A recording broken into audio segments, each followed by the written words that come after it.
Hi guys, it's Blackie. I hope everything's going well with you. It's just another nice muggy fun day in lower Alabama.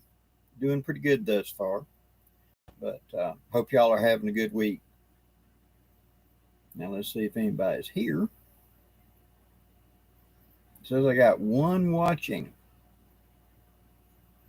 I expect Justin to be that one, or Bear, one of the two.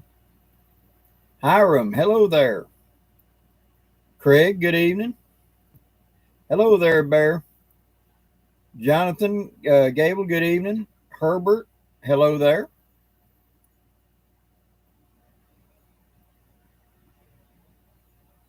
Yeah, I spent the day working on projects, and I'm about cross-eyed from trying to stare at little bitty details up close. So y'all got to forgive me if my vision's a little bit blurry. So doing the best I can. Oops, sorry. Let's see. Craig, hello. Dale, hello. Jeff, good evening in Newfoundland, Canada. Yep, hello to Bears always. We shot number 70 the other day. My God, where time has gone.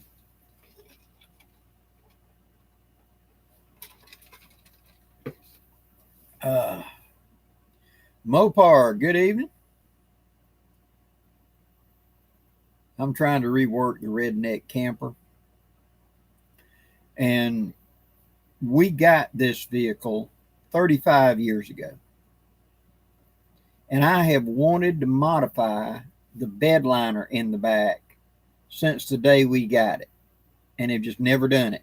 Every time I get near it, I think about modifying it because the way it fits into where the wheel well comes out, you lose that much cargo capacity in each wheel well because the thing doesn't go all the way up in. It kind of cuts off even. And plus there's a hook in the corners for you to strap a load down to it. Never could get it because here's the hook, here's that bed liner sticking up there. It had to bend the bed liner down to, and it was always just pain in the butt. So I got a Sawzall. We're going to cut a nail, leave a little lap there where I can set oil and things like that behind it, put tools, stuff like that in the little cubby holes. I got, last time we talked, I had just got the tailgate latch to work for the first time since 92. I put a new lock on it and everything.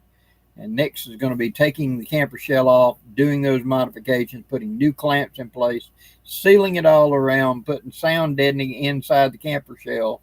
So when you're laying in there trying to go to sleep, you don't think you're in, a trash can going, sounds like Darth Vader's helmet. So do something to kind of fix that. James Singer, good evening to Columbia, South Carolina. Oh, cool. Nice show at the Raleigh campground, at the fairgrounds, excuse me. Keep all three, good evening. Ralph Williams, good evening.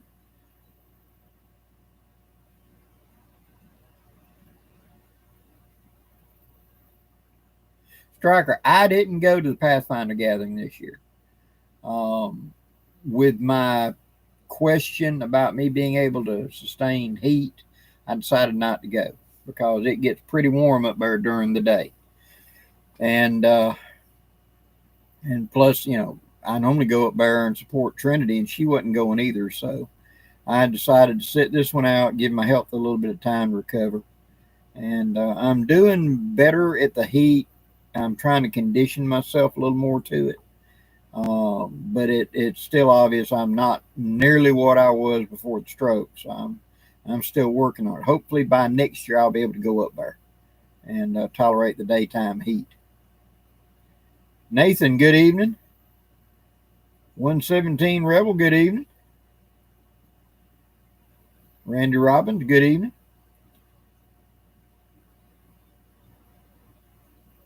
Mudslinger, hello there. Jeff, thank you for asking for that. The video I just posted yesterday, hydration, such a big thing. And I didn't touch on it in it, but a lot of these drinks that they've got now, like Monster and stuff like that, are not a good thing to be drinking in the heat. when you drink something, coffee, whatever, the body has to filter the water out of it, and then the water goes to the kidneys to circulate around and all and filter out. And that other stuff that was in it goes to the liver to filter that out of it. So you got this much water out of that big a container, and all the rest of that is just stuff, caffeine and all kinds of stuff to give you that big jolt. And so during the heat, it's not a smart thing to drink a lot of those, uh, like Monster and those caffeinated drinks, the high power caffeinated drinks. And every year you hear about somebody collapsing. We had a kid here locally about a week ago that him and his family had gone to the park for some big birthday, whatever. And apparently he chugs them Monsters and stuff. And they got to throwing the football a little bit, and he just suddenly turned white and hit the deck.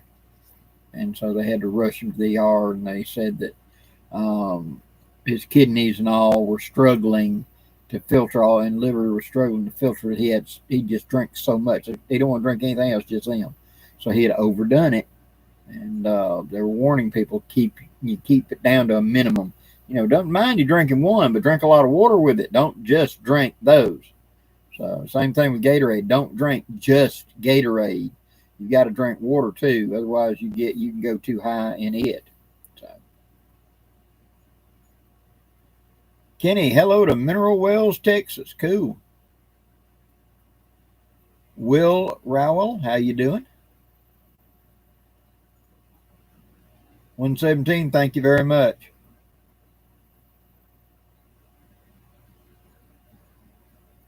Well, Striker, I hope you're there too. And again, it's going to be October. My next gathering will be October, and it will be the 15th through the 19th. And I got a little something in the mail I've been playing out with. A company contacted me and wanted me to do a review on a brick, a power brick. And I said, sure, I'd be glad to do it.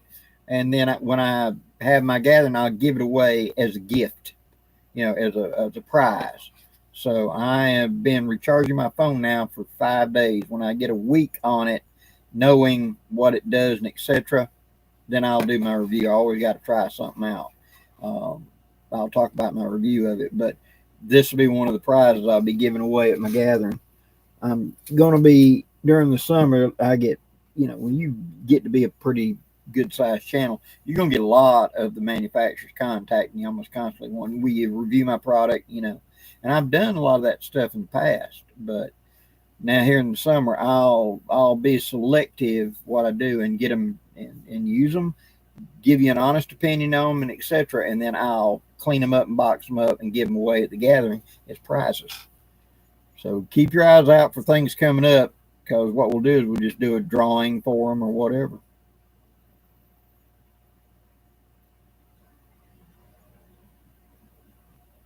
Aaron, oh, I'm sorry to hear that.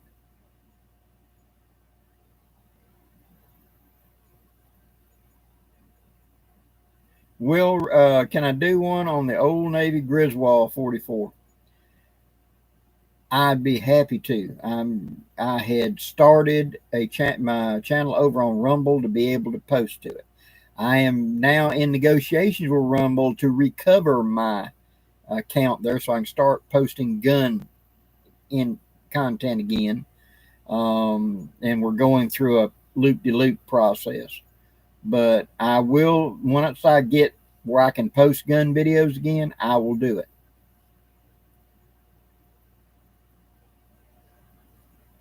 Oh yeah, Mitchell, I hear you. Dan Davis, hello there. Michigan Silverback, good evening. Wade, hello. Prepared for, good evening. Ronald, good evening. Creek Camper, oh, got a celebrity in the house. Creek Camper, got a good channel, sir. Really enjoy your channel. Another Alabama boy. Me and Creek Camper and Bear and a couple others need to all get together and do like an Alabama YouTube get together or something. Might do that in the fall or something. We'll see if everybody wants to get together.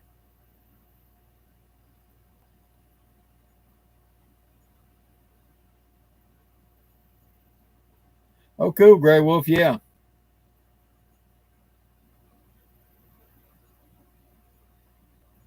Ed Zachary, good evening. Oh, I hear you, Gray Wolf. It you got to be careful with pet names and my nephew, who I will not give you his real name to protect his thing because he's probably about to turn 50 now, if not older. When he had an older brother, and he's like 2 or 3 years behind his older brother. Well, because wherever the brother went, little brother followed, and it looked like Yogi and Boo Boo, and so we got to calling him Boo Boo, right? And so for the whole time this kid was growing up, that was our family name for him, was Boo Boo. And here he is, 22 years old, and they're up in Washington D.C. where his mother worked at, and she saw him across the parking lot, went to hollering "Boo Boo, Boo Boo." And when he finally walked up to her, he said, "Mom, can we stop calling me Boo Boo? I'm 21 years old now, okay?" So we had the word went out to the family: do not call him Boo Boo in public anymore. So everybody decided not to do that anymore. Yep, Wade, I remember what you said.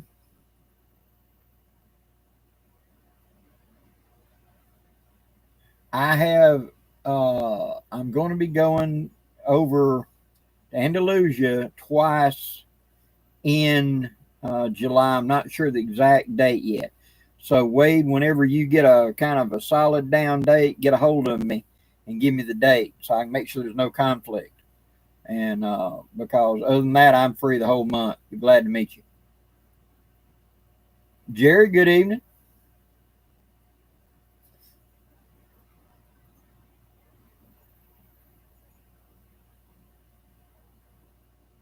2020. 2020, you had a Mini Cooper back then? Wow.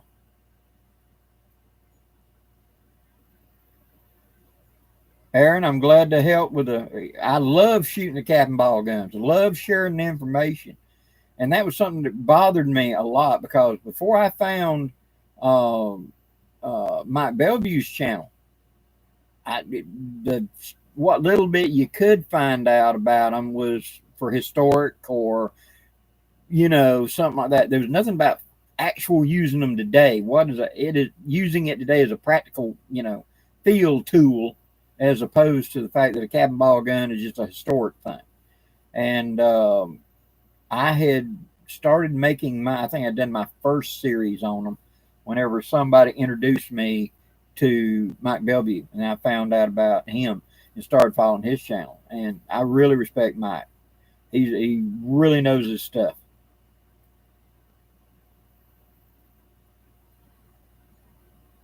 Oh yeah, Gray Wolf, you're making biodiesel. Gotcha.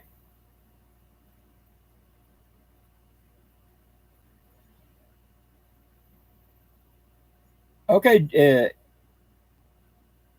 is it Jeannie? Genie, Jeannie K in Millbrook, Alabama. Thank you very much.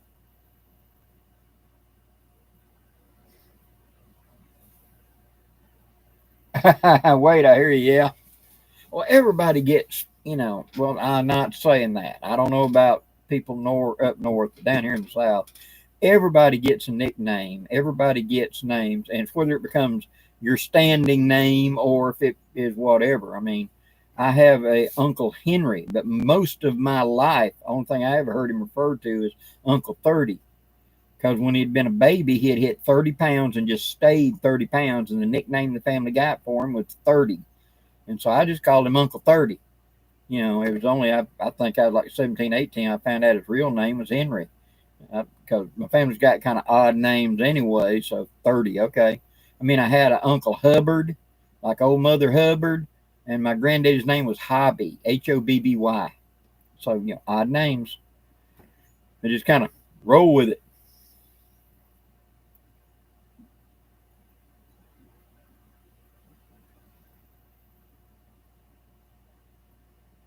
Yeah, Striker. I do remember that. Yeah. You'd want to know about the bushcraft zip ties, twist ties, and we made it up right there. I remember that. But 112, hello to Rome, Georgia.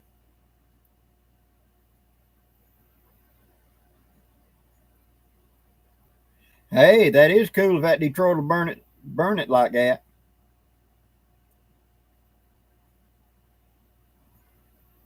Tom, I get you.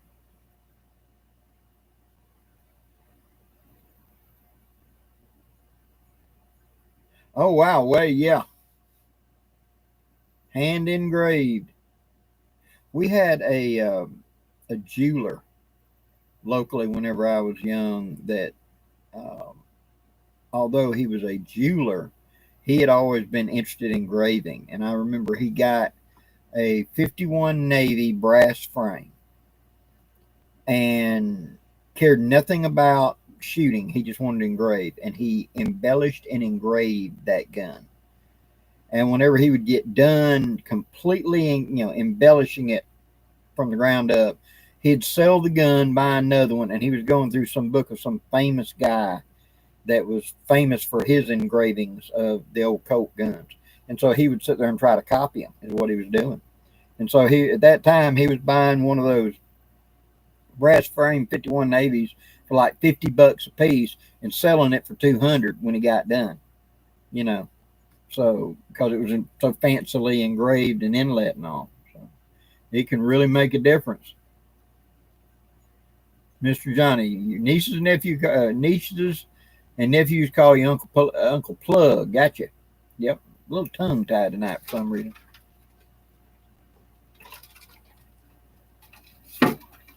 Hello there, Miss Pam. Good evening.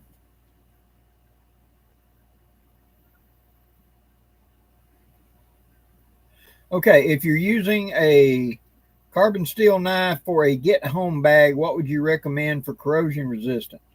One, blue it beforehand. Just plain old gun blue.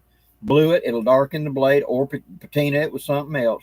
Clean it thoroughly after that. It's fine for cutting and using, etc. It ain't going to poison you. Two, then you can coat it simply with wax or oil. Either one works. I used to have some little iron tools I'd keep in a kit, and I would take I swear I don't set this stuff up, guys, a birthday candle and sit there and rub wax on it, and that comes off easy. It's food grade, and I would coat the blade, those little metal tools, with it, and then they didn't rust because they're sealed off from oxygen. So that might be something you want to look at. Sanford Brown, good evening. Andy Knight, good evening to South Georgia.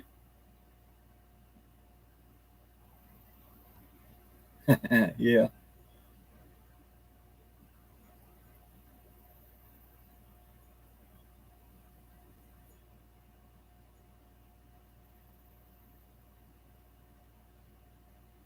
Tim Pierce, good evening.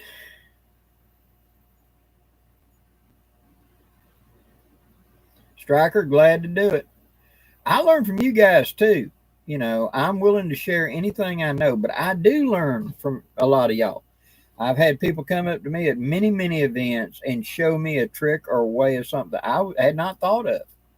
And as my granddaddy taught me when I was young, he said, everybody can teach you. Now, some people teach you a new way to do something or a better way to do something. Some people teach you a way how not to do something, but they're still teaching you, you know. And I learned, I figure about high school, I came to the conclusion that there was a definite difference between an instructor and a teacher. An instructor is showing you a new way or a better way to do something you already know how to do. A teacher starts with, you don't have a clue what you're doing, and he's going to take it from the ground up. And I wanted to be a teacher. I wanted to, find out what your level is and jump in there and let's go. If we have to start at ground level and come up, whatever it is, let's do it. You know. And I've had a lot of friends that have told me that um, it has helped them a lot because I would take the time to start, find what level you're comfortable at, where your knowledge is, and we'll go from there up. You know,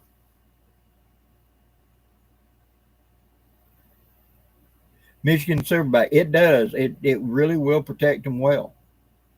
Now,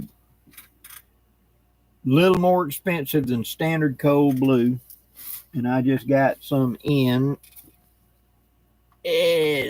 last week because I was redoing a revolver. It's OXPHO blue, SFO blue. Brownell sells it. Best stuff I've ever seen.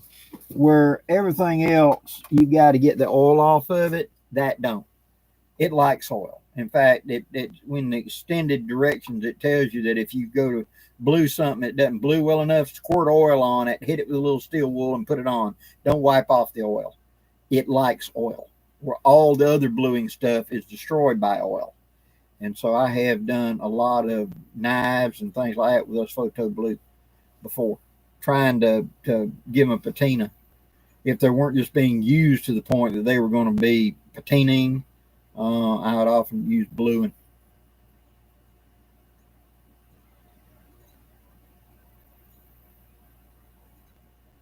Patriot Preacher, good evening.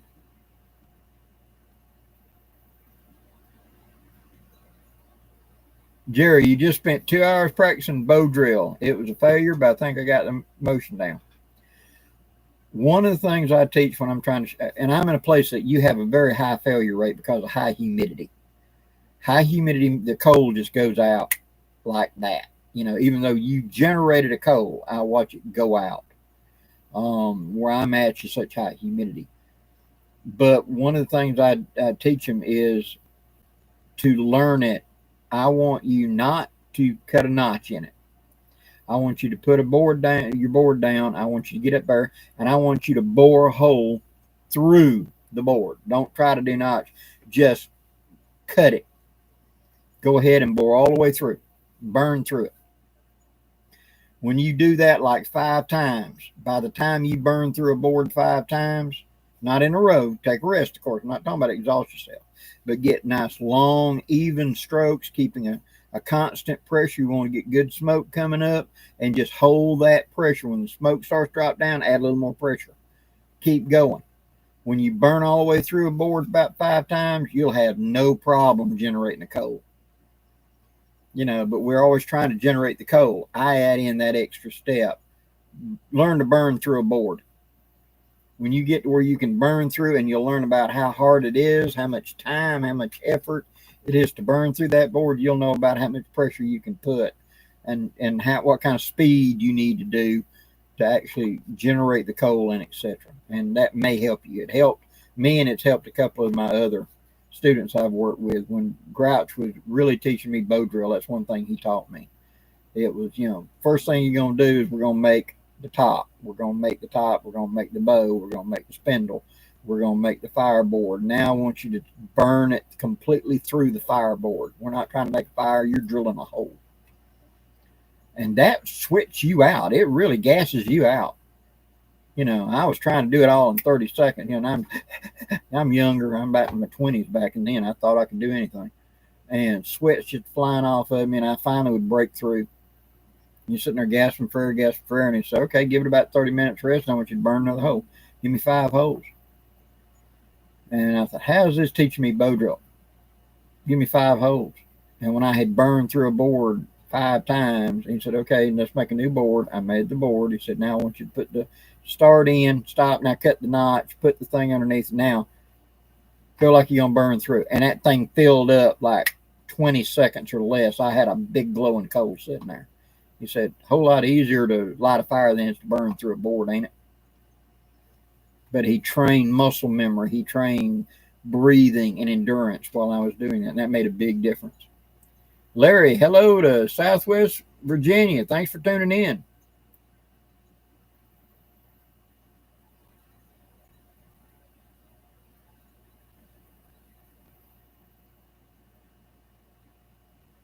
I agree, Striker. We're all in it together. I'm glad you like the haversack.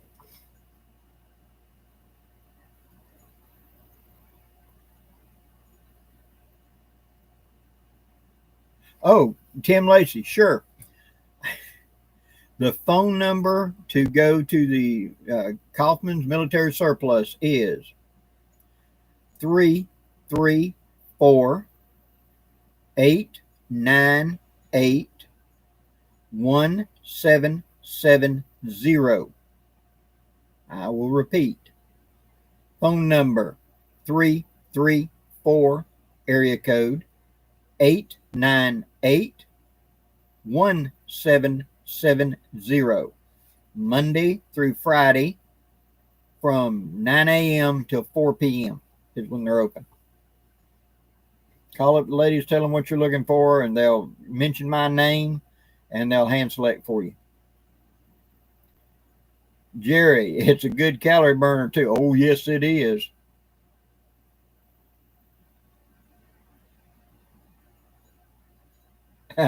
Aaron, I hear you.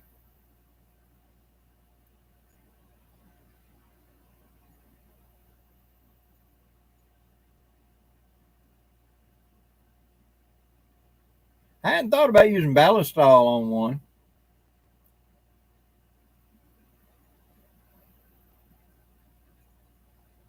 Prepared for if it's a carbon steel knife, usually bluing will work on it.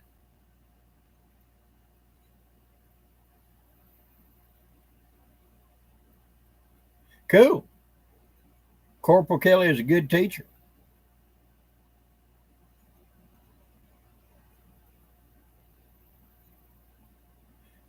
Patriot Preacher, that would be a better choice, really, that food grade mineral oil, which you go get at the drugstore usually is where you find that.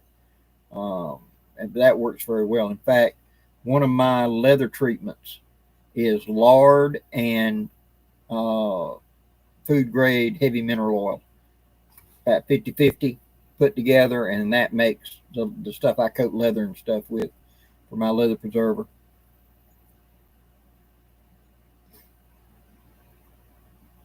Will, how's the Pathfinder skillet holding up? Really, really well. In fact, I just found out it would fit into the canteen carrier with the canteen in it just a couple days ago and did a video on it. Somebody asked me, with the size, could you use that to carry it to make a little kit? And I said, why not? I walked over, grabbed it, flipped it up, and be danged if it won't go in while the canteen's in there. It kind of curves around the canteen, but it does go into the canteen. And so I will be using it more. Mike B. Blackie, what do you carry for EDC these days? In knife, my everyday carry is always going to be my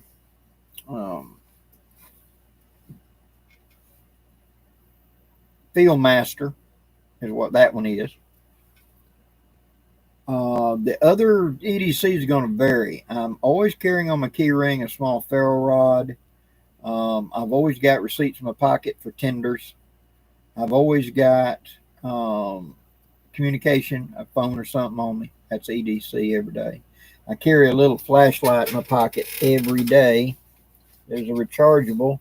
That is a Olight torch up to 1,000 looms. And it's got like 3 power settings. And it's got a magnetic base, which is real handy whenever you want to clip it to something. And it's got a clip on it that allows me to hook it to my hat. And I wear a chain around my neck that my wife gave me, and this will clip to it, so it will just hang straight down like that and not cause problems. Because I have found, and I've pointed this out in videos before, whenever we're going to be in camp together, it's not just, whatever, we're in a camp like 25 other people. A courtesy is to take your light and hang it off a chain aiming straight down. So you can turn it on, you can see your feet, you can see the wall. But when you turn to look at Bob, you don't blind Bob. You can also put your headlamp, put it around your neck and point it down. Now, if I need to see something, I can pick it up and do that. But if I had to get up and go get something, whatever, and I got my hands full, it just turn on. It'll show your feet. You'll see everything you need to do. and it makes life a whole lot easier. You know, I carry that, like I said, the knife. Then it's, what are we doing today?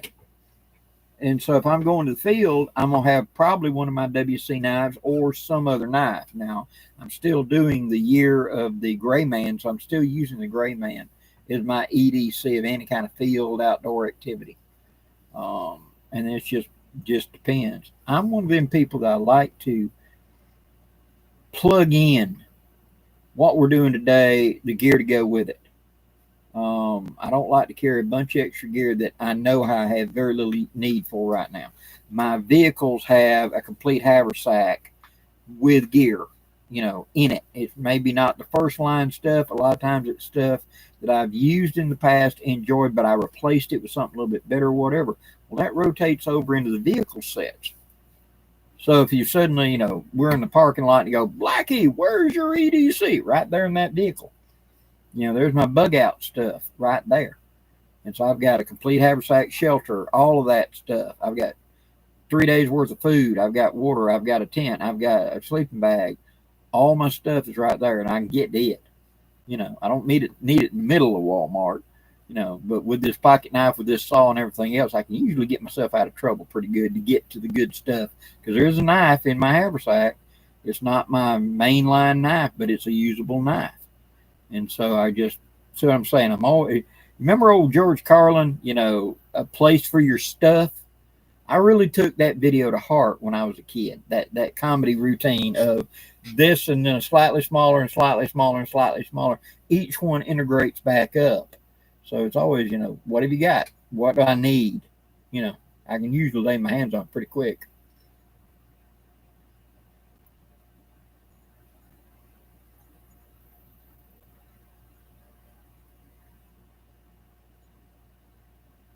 Oh, cool. Getting you a camp shower. Awesome. Lee H., good evening. Jerry, yeah, I think a 10-inch would be just perfect for that. I really do.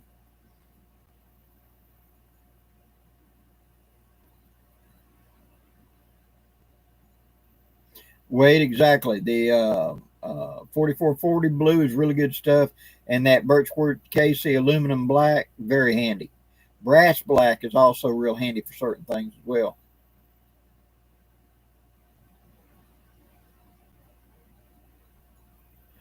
I'd like to hear your take on the US M1 carbine and with other than round nose bullets. Had one for several years.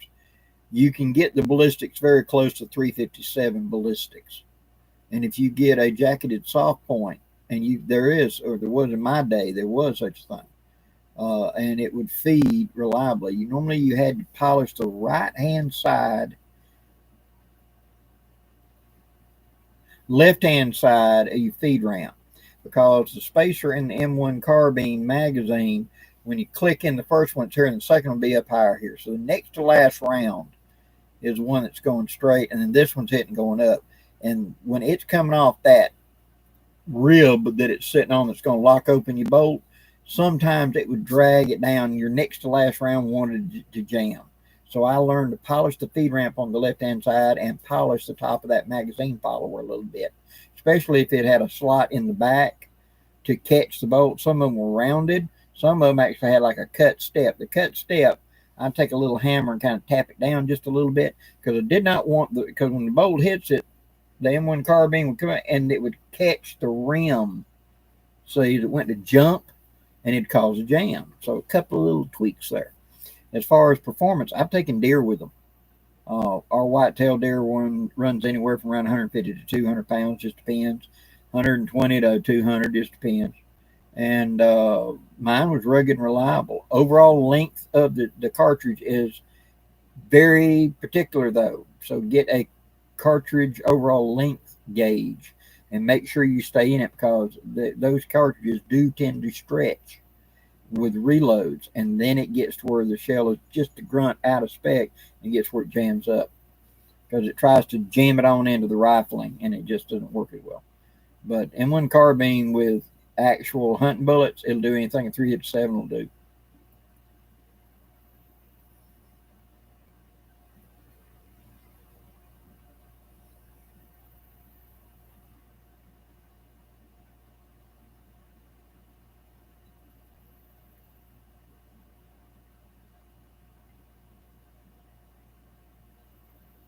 Matt Flaherty, good evening.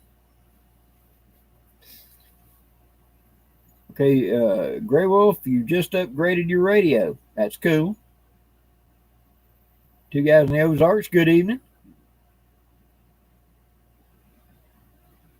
Yeah, yeah, that works.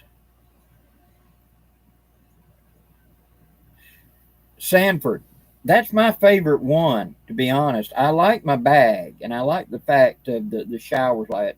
But an old garden sprayer works the best because I can fill it with X amount of water and then just hit up a kettle on the stove or on the fire and warm it up as warm as I want it. Put the lid on, pump it up, and you just change out the little sprayer head to one of the sprayer heads that goes onto a sink. We just put them on there and just turn it on, turn it off. It's got the little latch. Hang it up or sit down on a stool. That was one of my favorite ways. And take that long wand if you don't do nothing else, and you can take a good bath with it without using a great deal of water actually, because it pressurizes and it sprays it on you, as opposed to it's just dripping overhead by one of them little drip type bags, and you end up using a lot more water with that because half the water hits and runs off rather than getting you wet. But the sprayer one, I mean, you can put it exactly where you want to go and hook it up here and let it spray and wash your hair, you know. And so I like a garden sprayer.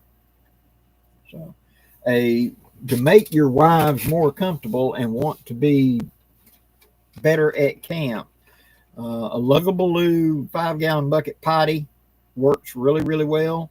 And some sort of shower rig up where she can take a nice warm shower when she wants to, make her a lot happier coming to camp with you. Will Rowell, M1 carbine or Mini 14?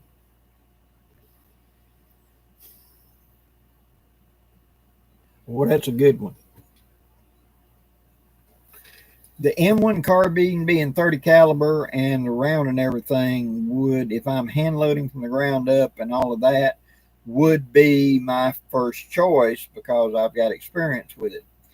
The Mini 14 is a more accurate 223, and usually out of the box, a Ruger Mini 14 will outshoot an AR. You're just the way it is. And so, of the two, I would take the M1 carbine. Now, if it was no, you got to use factory ammo, then give me the Mini 14. But that'd be my choice.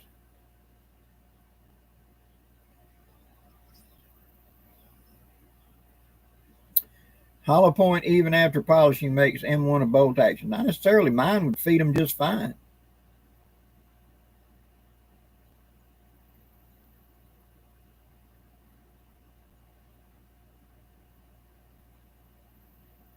Satchmo, good evening.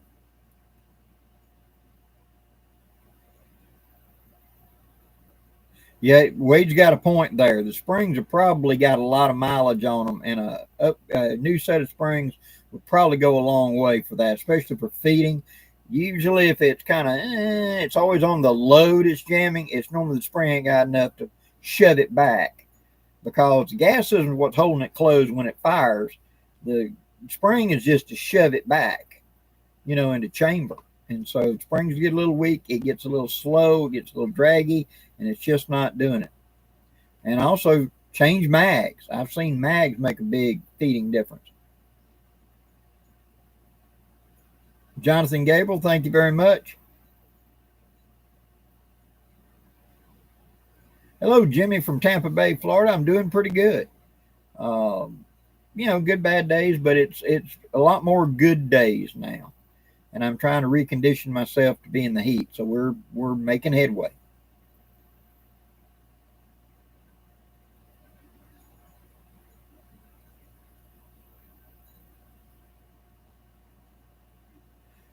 Weight is true. You're correct on that. The M1 carbine is much lighter than the 14.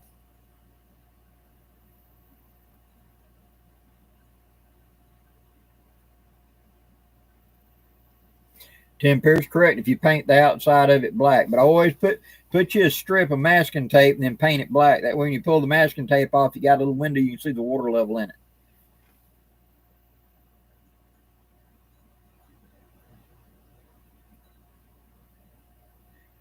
with a properly loaded M1 carbine. Like I said, it'll do anything a 357 will do.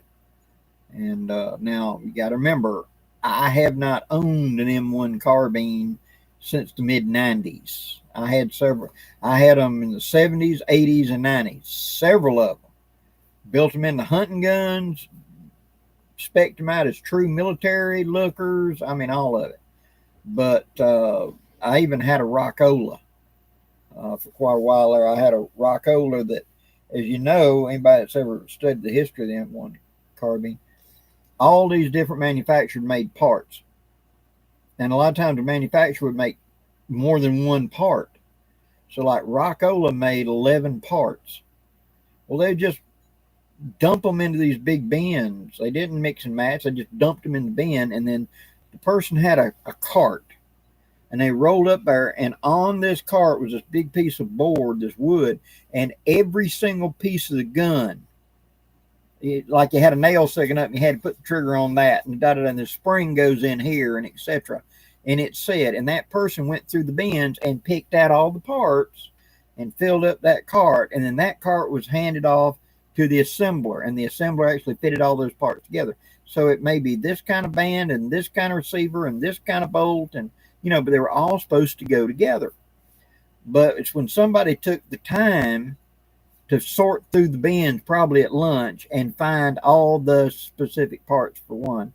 And this Rockola had all 11 parts that Rockola made. Every part that they had made, this one had. And you can tell somebody had gone through and just because they liked Rockola, and finally sold that to somebody that had a big collection, really wanted it for his World War II collection.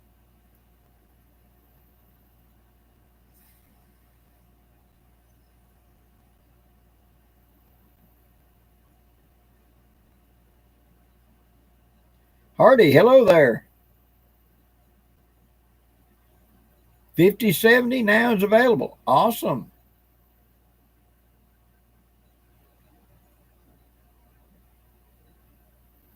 Jerry, I'm glad you like the dehydration video. Yeah, when you hit that wall and it's like the world just starts falling out from under you. And my granddaddy and them would always say, you drank before you left the house, and then you didn't drink anymore till you got back to the house, because once you take that first sip, a barrel ain't enough. That was poor teaching. I know now. We should have been carrying water with us everywhere we went. But he's right about that. Once you start hitting that and you take that first drink, you are perpetually thirsty then until you completely rehydrate.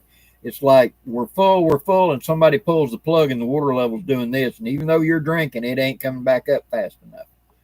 And so it really does. That's when you just got to get out of the heat. Just get out of the heat and drink.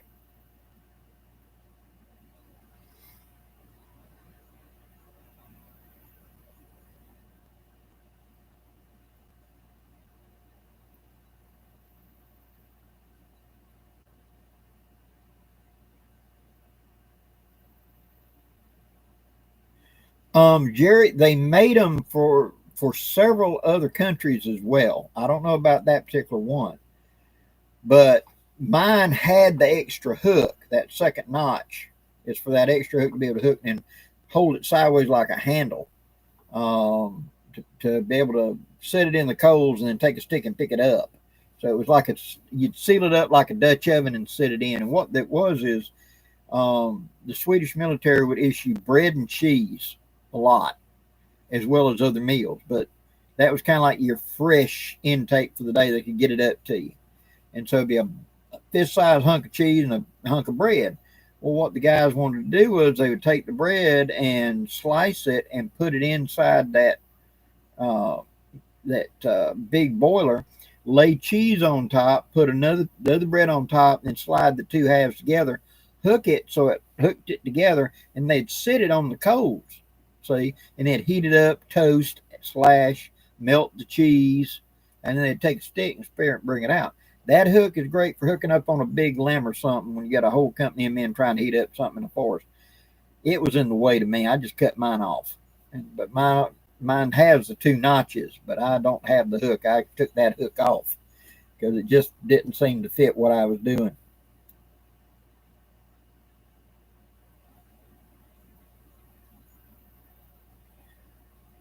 Okay. Sanford Brown saying hello to grandson Caden. How you doing? Thanks for tuning in.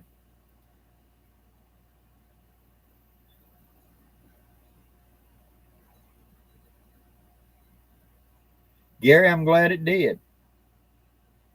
The, the bottom line is we don't think about it. And we don't think about how far we can go without water. And that you're kind of, when you take that step off, you pull the pin. And unless you've got water on the other end that you can re-up, you are on a limited leash. How far you can go in the heat, the humidity, how much weight you're toting, what you're wearing, can all shorten or lengthen that length of pull. I didn't mention it in the video, but I've mentioned it in other videos in the past. The Olympic Committee a few years ago, remember for a couple of years there, we kept hearing about this wicking material, wicking t-shirts, wicking whatever, and that was supposed to pull moisture away from your skin. And so the Olympic Committee commissioned a test, and they took 8 or 10 different discipline Olympic class athletes. These are ones that had either just won medals or have won medals in the recent past. And they put them in environmental control chambers, and they had them wear this stuff, and saw did it give them an unfair advantage. It was wicking it away from the skin, cooling them, making them perform better. And they found an actual test. It made you perform worse.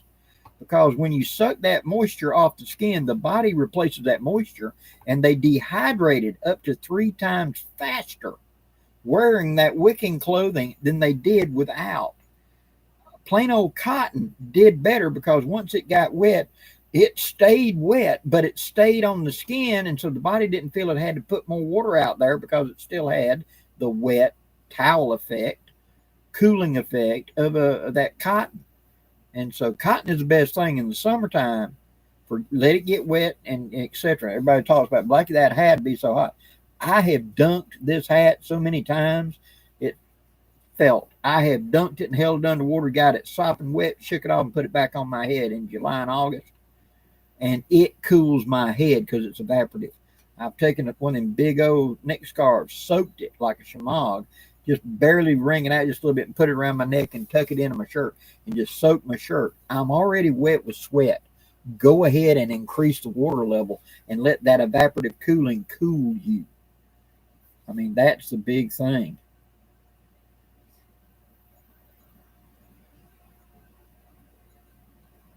Oh, well, yeah. Elmer Keith, Ogden, Utah. Yep. That is one of the most collectible of his, where it was his stamp they put onto it because he was an inspector.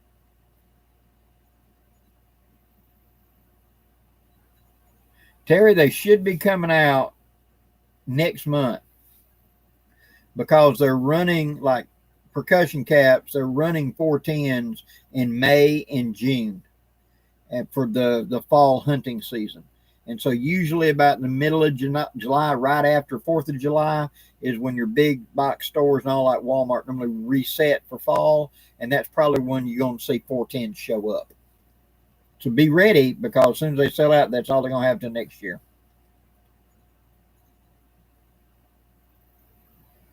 Tech Mark, just a pinch of salt in a large water bottle will help you retain water. Yes. Dean P., how you doing? This is something I do. And I am in no way giving medical advice, but this is something I do that I was taught by my granddaddy in the height of the summer when it was super hot. And we'd come in out of the heat. He'd get a glass of cold water and he would put salt in it, table salt, pretty good bit, stirred up, and he'd take a sip. If you sip that salt water and it tastes like sugar water, I mean, it is sweet. You'll swear it's sugar. It's because your body craves it so much and needs that salt. It's going to taste that way. So you don't chug it. Just go to sipping, nice and slow. When the taste changes from being sweet to being salty, stop drinking the salt water and go to regular water. Your body will clue you in. If I am so low on salt, it tastes like sugar. When I reach my threshold where I don't need it, it goes back to tasting salty.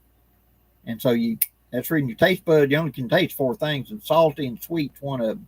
Salty is important because in nature we had to find salt. So that's something I do. I never did a lot of salt tabs. They used to give them out years ago. I would always just put salt in water and come out of the heat, been in the heat all day, and I'd sit there and sip, sip, sip, sip. And sometimes it might be 2 glasses of water like that until it changed from being sweet to salty. When it did, I just quit drinking it and went to drinking whatever then. And I kept my salt content where I needed it.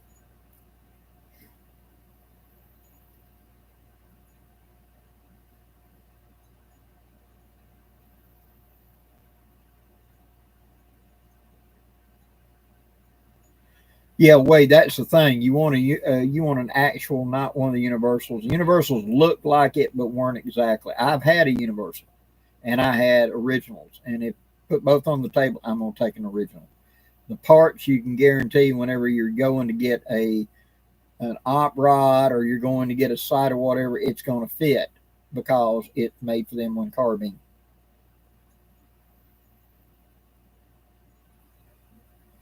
Tim Pierce, well, in my neck of the woods, it is.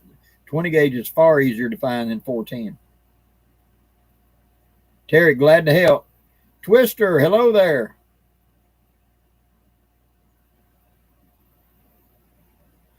Techmark, absolutely. Pink or Celtic salt works well for this. That's one of the reasons when you ate wild vegetables, you were getting the mineral content of your local area, which was in those plants, and that's reason you would have certain diseases in this area because whatever this mineral was lacking here. And these people were the average person prior to the Civil War in the United States was born, lived their entire life, and died and was buried in a 25-mile circle. That was it. They didn't ever go more than 5 or 10 miles from home unless there was no choice. The Civil War changed that, where people could get on the trains and go hundreds of miles away. And then the Great Western Expansion changed that. But prior to that, most people were within a 25-mile circle, birth to death.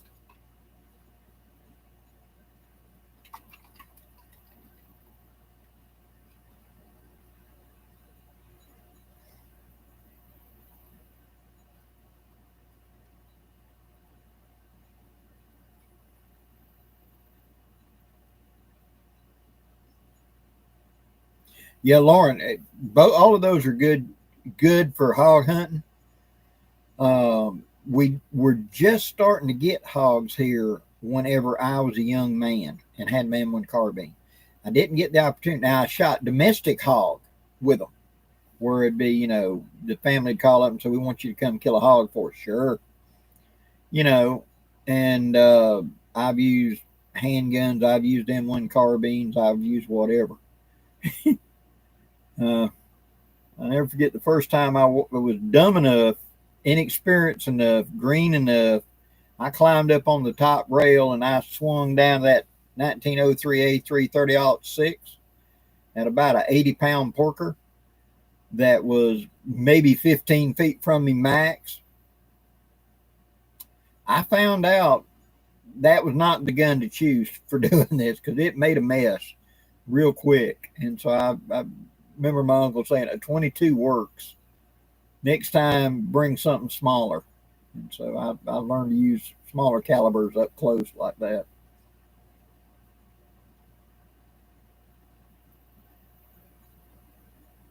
Springer Carnage. Yep, it's hot everywhere right now. Being, we're what, 10 days or less away from the summer solstice, which is the longest daylight of the year. And everything's supposed to be hot right now, at least down here in my neck of the woods. Well, yeah, SKSs are more. Yeah, ARs. You can a lot of times you pick up ARs $400, where the SKSs are 5, 6, 7, 8, depending. You know,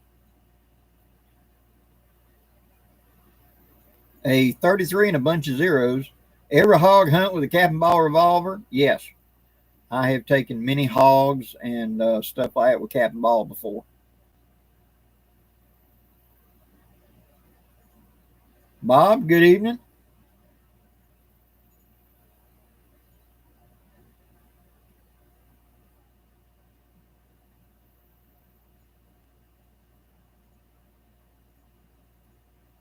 Jerry, I did my yearly call at the NRA from my concealed carry, and I have my rear sight jacked all the way to the left because I have a terrible trigger pull from the 25. Is there anything besides practice?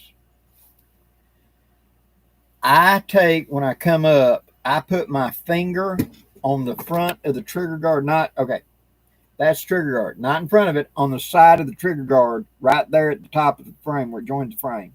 And I kind of stiff finger it, and that keeps me from doing that and pulling it. So when I come up, I get onto it, I put my finger up there, and I lock my finger against that, and that keeps me from doing that and drifting. And so you're drifting left, so you got to move your front side, your rear side all the way there, try to compensate that way. But try holding it kind of stiff finger, like putting a little pressure on it, and then use this finger to pull, but that finger kind of rigid against it, and see if that fixes it. Because a heavy trigger pull, Wolf springs, you can probably get a set of springs in it, or a spring kit.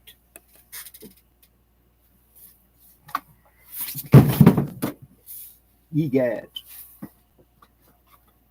I swear to y'all, I do not set this up. Wolf spring set for like all the Smith and Wessons and stuff. It has different weights, and then it's got a mainspring in there.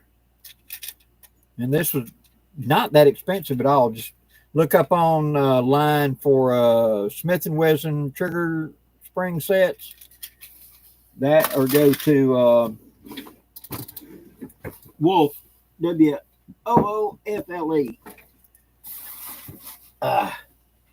and see about that. It is not difficult, if you have any mechanical knowledge, to simply ease one apart, swap out the springs, and put it back together. And there are tons of things on YouTube that give you in-depth of how to do a trigger job on it. I did trigger job on my Usher, and I got that. I had a gun that I was doing some tinkering with and was getting really good groups, and so I decided to practice more with double action in it, and so I wanted to improve the trigger pull on that double action side. So I got me a set of springs to put in it. Gary, good night. Be safe. Thanks for coming in.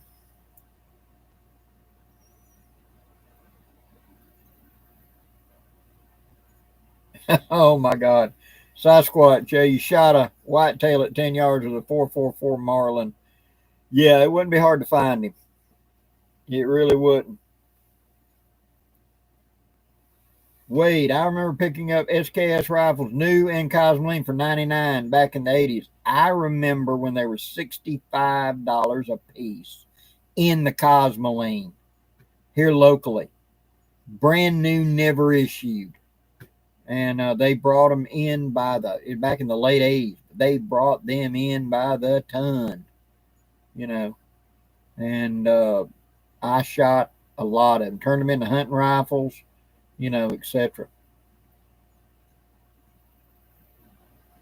Michigan Silverback, glad it's not so hot up there.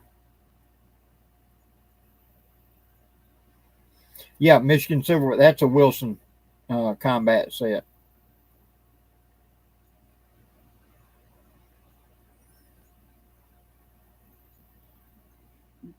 Right. We used to call it the lawyer trigger. And it was because the weight of the gun, You have to be able to hang the gun on the weight of the trigger. So if you had a hunt rifle like a Remington, Remington rifles many years ago, back in the 70s, the rifle showed up with about a 3-pound trigger pull.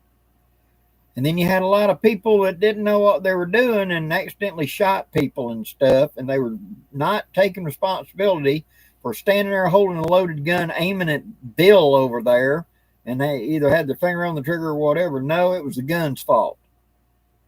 And so they came up with where you had to be able to cock the gun, stick the gun onto like a peg inside the trigger guard, and let go of the gun and it not fire by the weight of the gun. Well, you got an 8.5-pound rifle, or a 10-pound rifle. A lot of the trigger pulls were 10 pounds. A lot of the handguns got to where like it was ridiculous, and I made quite a bit of money doing trigger jobs as a young man, doing gunsmithing, fixing a lot of that stuff too. Like the Mosin Nagant. It's got a flat leaf spring. Once you figure out that you can put a little leather washer underneath that flat leaf spring and lighten that trigger pull up, make it a much better hunting rifle, yeah. Little tricks, you'll learn.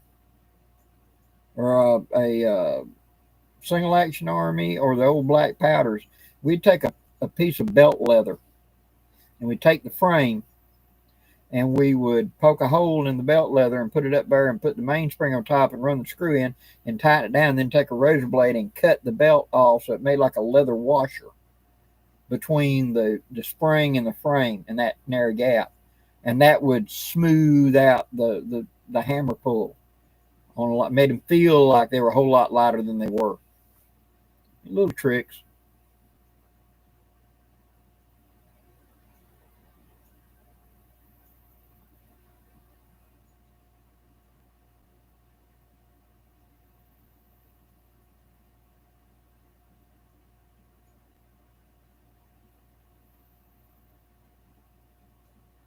Yeah, Tech Mark, that Barbara O'Neill, she is very knowledgeable.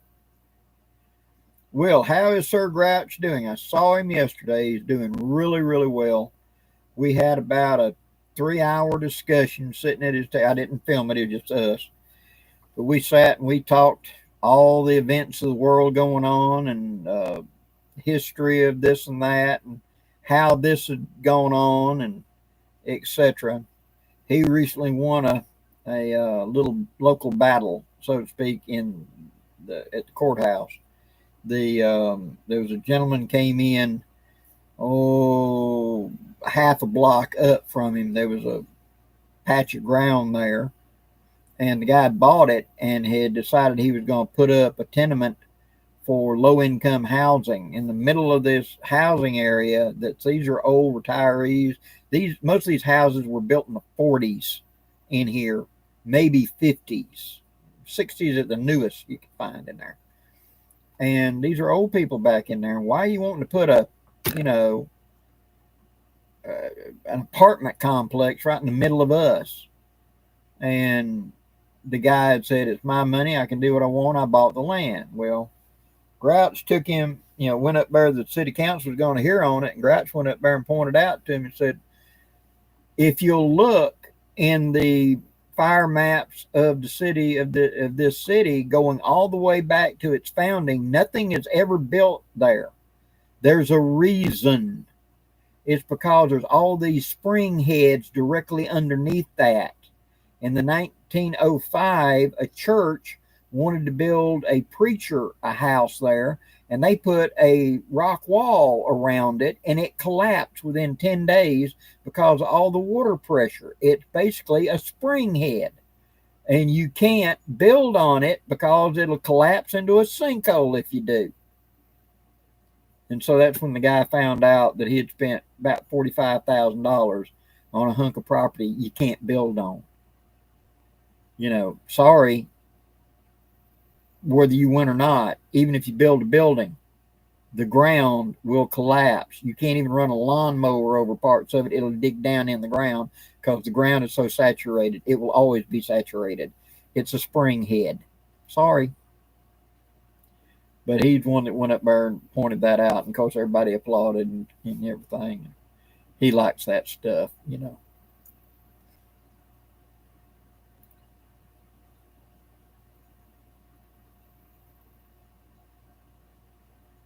Oh yeah.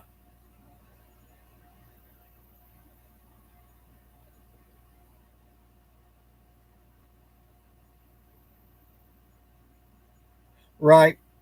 But now here's the thing, Wade. When you got the old Remington 700s, you could send it back to the factory and say, I want a 3 pound trigger. And they would absolutely set it up as a 3 pound trigger. But they wanted a piece of paper saying, you said set it up, you know.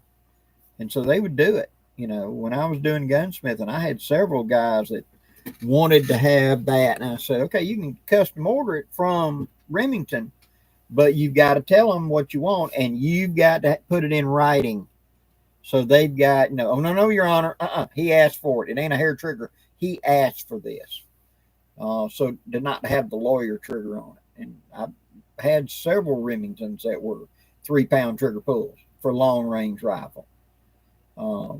My most sensitive gun I had was for extreme long range, and it was 3.4 ounces. You don't pull the trigger, you touch the trigger. You get it set up, you get on target, and then you flick the safety off, and then you made your final calculations, and then you touched. That's all you did. You touched it, and it went. It might as well have been a button, you know. But that was a target gun, not meant to be a hunting gun. Not it was going to be used on a target range, you know. And so I'm always a big fan of what's the gun going to be used for. A heavier trigger pull is fine in certain conditions. I've never seen anybody complain about a trigger pull shooting ducks or shooting quail because it's so explosive. It's right here, you know, and they're going. They don't care if it's a 20 pound trigger pull. They're going to pull that trigger, you know. It's just when they're trying to be really accurate over long range, that's when they really want a light trigger.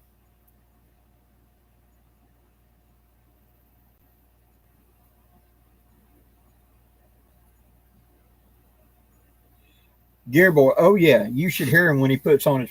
Well, Grouch Force Recon Marine, highly trained, highly educated. Um, if I understand right, when he retired, he told him he wanted to retire because he was being asked to be put onto the staff of the Commandant of the Marine Corps. He was that kind of high echelon type guy.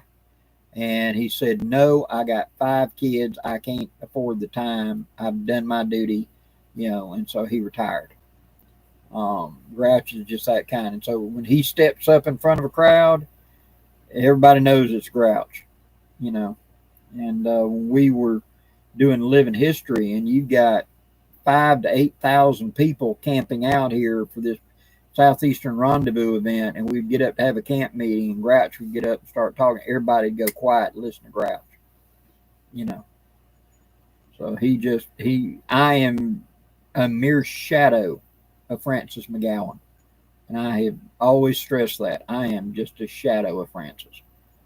Old Grouch is the one.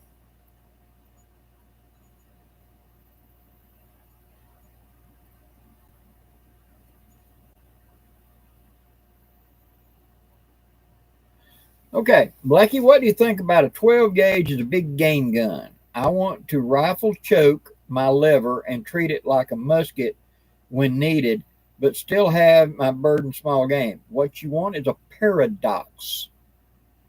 And that was the Purdy paradox. It had a rifled choke in the end of it that allowed it to shoot shot and etc. And then it had a what was called, it looked like a Christmas tree.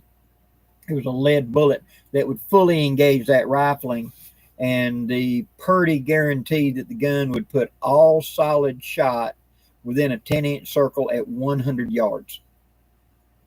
You know, it had a rear sight on it that would fold down when you wanted to use it as a double barrel shotgun and fold up when you wanted to use it as a double barrel rifle. You know, but do a search for Purdy Paradox shotgun, and it was being made to go to the Indian market back in the late 1800s, early 1900s, and I know that Brownells them had those rifled 12 gauge choke tubes. And so with a full 12 gauge brass shell, loaded it with a musket round ball and a wadding, just like you load it into a muzzle loader, you might be able to get some decent accuracy out of it because you're up there where you're going to have big game, you know. And on the other hand, still be able to shoot birds and stuff. So where you could put one barrel with a big burn blind and deaf 'em slug that's accurate like a double rifle, and the other side being a bird shot, so you can take out that grouse or that, you know, small game around camp that you want. Where you're at up there, it might be a very usable idea. Two guys in the Ozarks. Good night. Thanks for tuning in. Grey Wolf, I really think it's a great idea.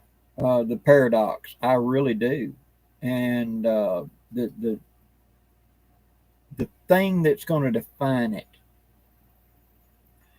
Shotgun's the easy part. No, it ain't. Getting that thing to pattern. Removing the choke tube and putting in a standard choke tube so it would pattern correctly for bird or for ranged shot. And then having that rifle tube, and then having you're going to probably have to match the round. Now, I don't know. I do know this, that Lee will custom make a mold for you. If you will, I think it's like $150, $160. But you have to provide them with what we're making it, so they can make it. And if you could get one of those, or the exact dimensions of one of those paradox Christmas tree slugs that was so good with it, I wonder if Lee could make you a modern mold of that, and then you simply put it onto a 12 gauge hull and utilize it as a paradox. You know, could we bring it into the modern time? I think it'd be done. You know, the question is just how much effort and time we want to put into it.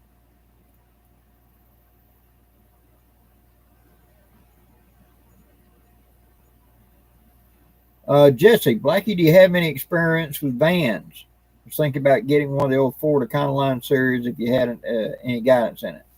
Okay, I have worked with vans many times in my businesses that I have worked with and have utilized them. My thing to always consider this in a van is go pick, hey, I like that van. Go on YouTube, put in that year, make, model, and say tune up or change spark plugs. Some of the Fords, to get to the spark plugs, you lifted the hood and you got two up front, and then you had to put it up on jacks and take the wheels off and pull a plug out and go through a hole in the firewall, and then you had to go inside, pull the carpet back, pull the plug out, and go into the floor. I'm not making this up. To get to the spark plugs, it would be a nightmare to do tune-ups and stuff on. So the van itself can be nice, but whatever van, Econoline, whatever, go look up, you know, change the oil in, put that thing, change spark plugs in. There are probably going to be videos out there of people showing you how to do it that have that model. See how much of a headache it is. Even if you're not going to be the one to do it. If I'll just take it to a shop, yeah, but how much is it going to cost you? See, how big a headache is it? And so always do that. That's my advice on vans, because it's how much that van wraps around that engine, how much access they have to the engine versus how much you don't have access to the engine. And I understand there's certain models, I'm not sure which one, but there are certain models, they just drop the engine out to do any major work on it. They just drop the engine. Forget it. You can't do it in the vehicle. So that would be my advice, to make sure you're not going to get something that's going to cost you a lot to work with. Tim Lacey, good night. Thanks for coming in.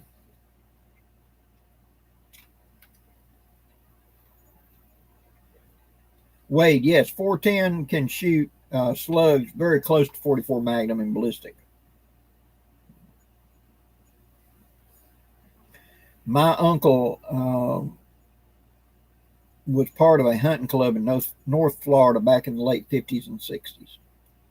And they did not allow you to use rifles, so it had to be shotguns. So he went and got himself a double barrel 410 and put a rear sight on it. And then he went and got brass shells, which I think were modified 444 Marlin or 4570. And then he went and got a mold for the old 41 Long Colt hollow base bullet. Later on, he used 41 Magnum bullets. And he put them onto the brass and loaded it up and worked out the trajectory and got to where he could take it and hit a coffee can at 75 yards with it. And was taking some of the biggest deer they had down there. And the other guys were complaining about it. And he'd pop the barrels open and go, "Do you see any rifling? You didn't say nothing about sights. You didn't say nothing about hand loading." So you can get a 410 to perform, kind of like a rifle out to say 75 yards or so, which is what most people are going to be hunting with anyway. So yeah, it's very worthwhile to do it. Plus, as I pointed out in the past, and this is for a world go to poo-poo, 35 different calibers can drop into a 410 and fire. 30-30 can drop into a 410 and fire. 44 Magnum, 44 Special, 45 Colt, 454 Casull. There's all the 35 different calibers that you can just drop it in. It'll fire. I'm not saying it's safest, it's the greatest thing in the world. I'm just saying there is no other choice. And you got to scavenge for ammo. Throwing a 410 single shot into a survival collection, not a bad idea, because you can probably scare up something that'll go bang, with it.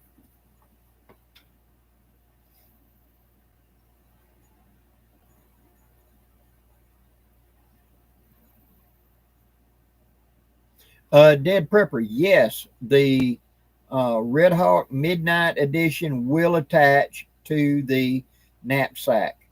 The buckle is small enough to go through the loop back there and hook to the Nighthawk.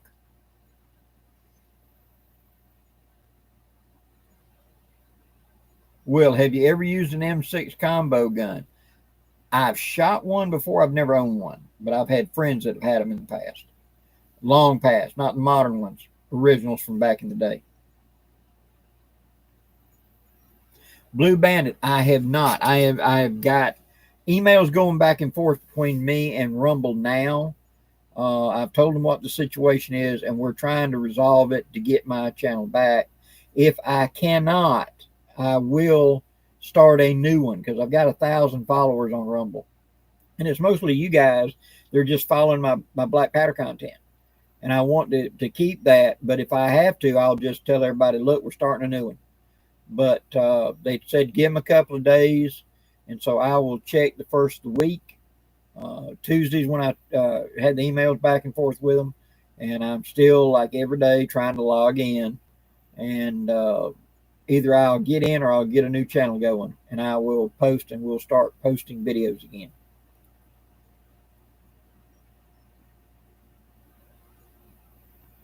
Cut shells, Wade. Yeah, 12 or 20 gauge cut shells. Yes, I have. And they are very effective on something big.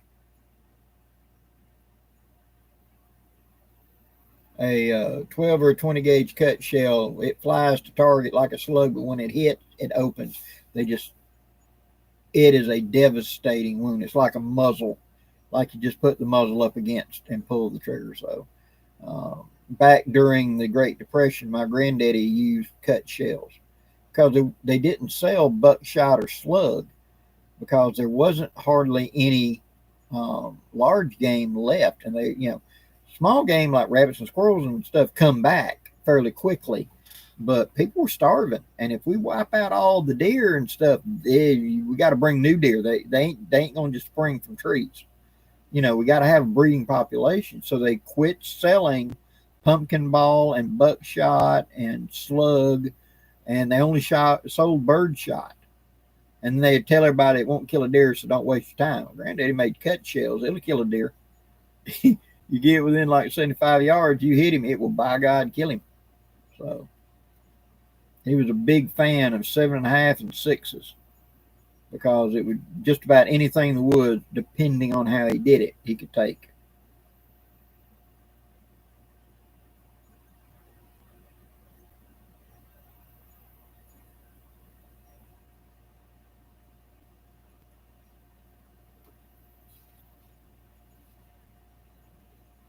Oh, I've got, let's see what else I got coming up. I have been asked to discuss ultralight pack. You know, Blackie, I want you to show an ultralight carry, the absolute minimum weight, what would be the least weight and everything. I'll tell you what it is. It's going to be it's my hammock and a one wind tarp, which the two of them together don't weigh nothing. The straps are more heavy than the hammock and the tarp is. And a canteen cup and canteen, plastic spoon, and a knife. That's about it. Not going to be under 8 pounds. But what you don't carry, you got to fabricate out there, and that's a lot of time and a lot of calories and a lot of heat. And so my advice that I'm going to give in it is, if you're just like, what you're really saying is, look, I don't want to carry all this weight. I just want to go out there, kind of not have to get in shape. I just want to carry the weight. Go get you an electric bicycle, put panners on it, and carry the weight, and just sit there and pedal or turn the handle and ride, and you don't have to carry the weight. Get a different form of conveyance. Get into kayaking. Get into paddling a canoe. Go get you a one of them running. Look around the used market and get one of those running baby strollers. Got the big wheels on it. It's for mom to run, etc. And put your gear in it and push it or pull it. Where I'm not toting the weight, it's on that, and you'll be able to carry more weight more comfortably.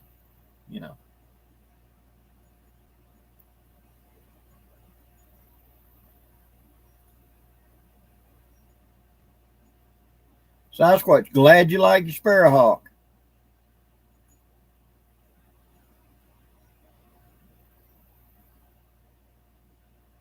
Christopher Evans, they are. I mean, I've got mine, and I plan on doing a camping video with it this fall. Um, Me having that stroke back in November kind of took the wind out of my winter, when I usually would do the bulk of my camping videos, my outdoor videos, and all like that, because I was recovering so much. But being able to take and put your stuff in painters and on packs onto the thing where I don't have to tote the weight, all I gotta do is sit and pedal or turn it, and it will assist me in pedaling, so I can pedal and get exercise. When I get a little short wind, just turn the crank and it'll paddle me. And it's got a 30-mile range, 40 something mile range on wide open, and 60 something miles if it's just pedaling with me. If it's minimum help and I'm doing the bulk of the work, I got 60 miles.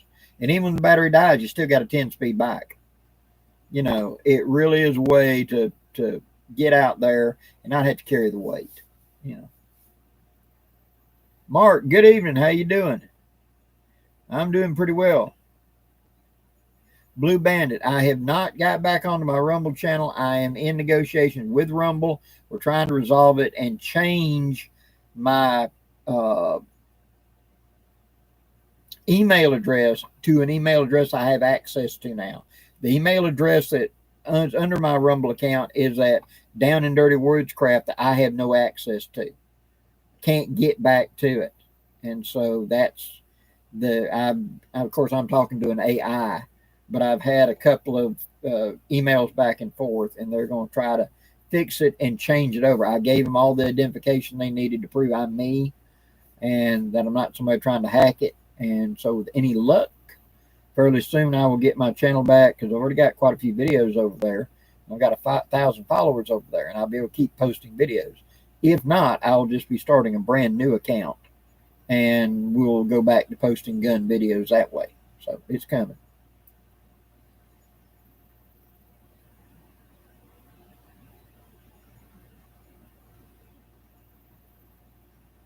Pam is correct. Big wheel gun strollers work well at the range or any kind of activity like that where you just need to roll stuff around. Um, Blue Bandit, I sure will. I have a friend, he's 72, loves outdoors, loves going fishing, all like this stuff. And he made him up a pier cart, which was one of them strollers. And he rigged it up where an ice chest fits here and the rods go in here and all this stuff. And so he doesn't have to try to carry it. And he goes fishing out on these piers and these bridges, where they have public walkways down there to fish down there in Florida. And he just rolls his pier cart out there. So I get out of the back of the car, I transfer everything right there into it. I ain't got to lug it. And I just push it in front of me and roll out there. And I carry a little folding stool on it. Quick, sit down, bring out he's got one of them hats that's got an umbrella on it that comes out to like there, and he just sits there and fishes and he enjoys his time fishing.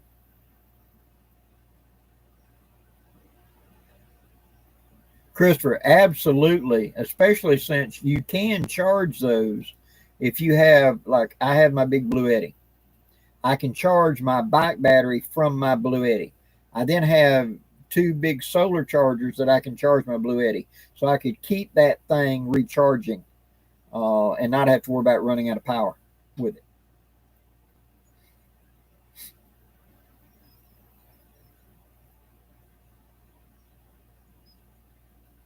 Steve Kingsbury, hello, brother.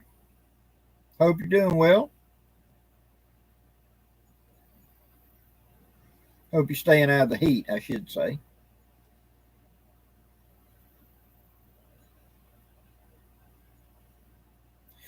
Mark, you're talking about using one of them big wheels to go back and forth from deer blind. I often thought some sort of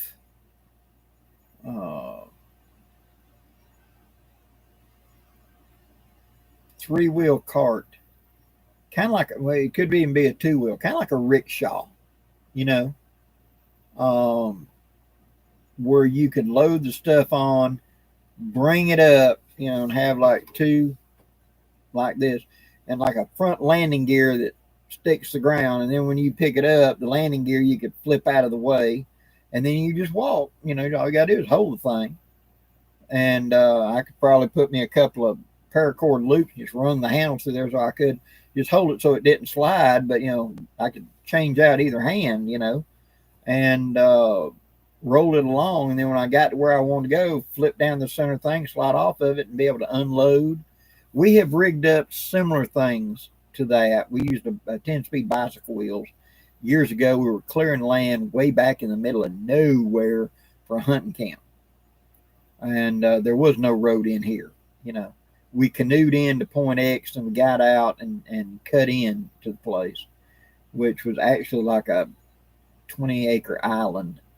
And I took a couple of bicycle wheels and some ingenuity and made like a rickshaw. And that's what we would haul wood from A to B, haul dirt from A to B, all kinds of stuff. And we hauled in a couple of old U.S. Army duffel bags. And that's what we'd shovel sand into up on the rickshaw. And then we'd roll it down from the beach up to the campsite and then dump the sand out because we were filling in holes and we were trying to level it out, make a nice big white sand area to keep bugs down and everything else, in the actual camping area. And so you do a lot of work with a bicycle if you just use a little common sense.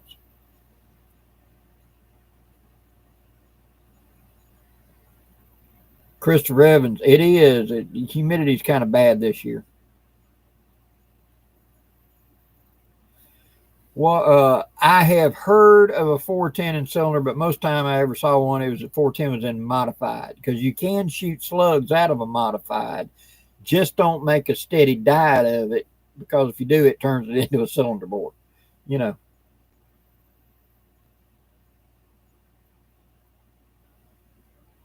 Oh, 2020, that's an idea. I hadn't thought about that.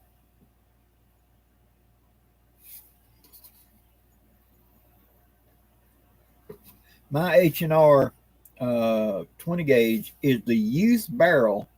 but it's an adult side stock on it. And so the whole gun's about that long, you know, that I picked up used several years ago, over 10 years ago now. And love it, especially when we're going in someplace thick and going to be a lot of snakes. You know, I love my cap and ball. Don't get me wrong, but they're just sometimes a long gun's a better choice. And I've got chamber inserts to drop into that to turn it into a 9mm or 38 special, or a 410, 45 Colt, or 22 long rifle, depending on how I stack the inserts in it. And so, as far as my long inserts that I got, they're rifled, and I can shoot out like 25, 30 yards and stay on minute a bunny size target. So rabbits, coons, possum, that size, I can stay on it pretty easy, and makes a really good hunting addition for it. But at the same time, dropping a 20 gauge shell in there gives you a lot of confidence when you're walking around. There's big rattlers out in here. And you're a long way in, and it's a long way to carry you or walk you out of here. So, OCD Hunter, good evening. Will, yes, it will work in a side by side. You just drop it in, and they have a O-ring, and that allows it to kind of friction fit and hold it in place.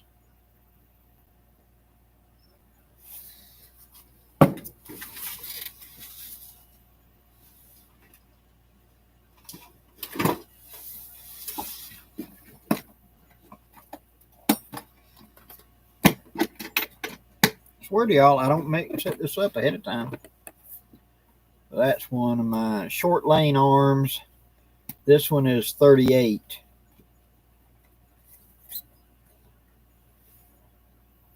Ooh. 38 special. It's got two O-rings right there, and it's got a nick out right there that allows you to hook your fingernail and pull it out. And but I have shot the stew out of this thing, and you see it's nice and shiny, but it's not stainless steel, but it holds up really, really well. This is a short lane arms, 20 gauge to 38 special. I don't know if Short Lane still makes 20 gauge stuff. I hadn't been to their channel in quite a while, and when I went quite a while back, I didn't see any 20 gauge. I saw 12 gauge in abundance, but I didn't see any 20. And so if you got a 20 gauge, you might want to contact them and see if they still got it, or if they, make a run or whatever. Because, I like my 20, but I also got 12s too, you know what I mean?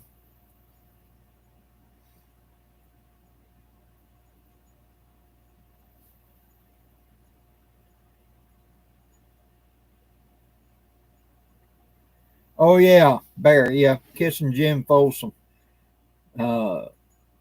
Big Jim Folsom. I'm a crook, but I'm your crook. Yeah.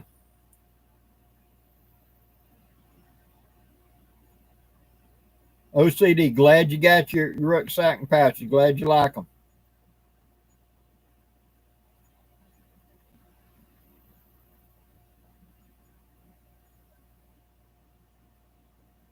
Oh yeah, Lewis Ward, the old two-wheel carts were so prevalent way back in the day. And when I was talking to James Bender, I remember seeing a write-up where they had found a body, and it was, I want to say it was in Tennessee. It may have been in Kentucky, but it was one of them like sinkhole areas where it's just you going through and it's up and down. You can't see hardly where you're going, and then it drops off, and it's like 100-foot round, looks like a shaft going down in the ground.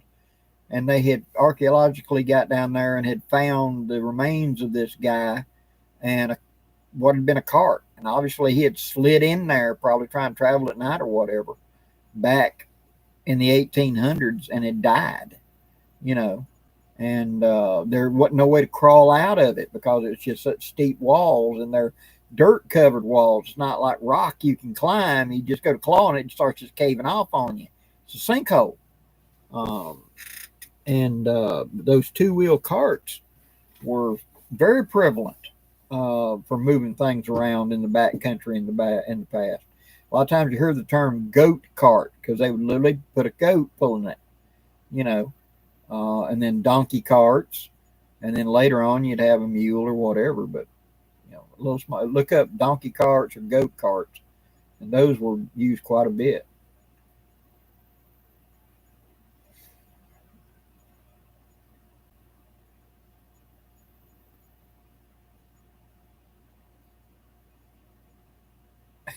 Tim Pierce, I swear to you, it is not planned, but it just the reason I put this up is behind me is all my storage stuff of all my gear. You know, my knives and all my camping gear and everything else. And in a very early discussion on one of these, I didn't put up this, and everybody was going, "Okay, Blackie, in the upper right hand corner, there's a what's in that box? What kind of knife is that?"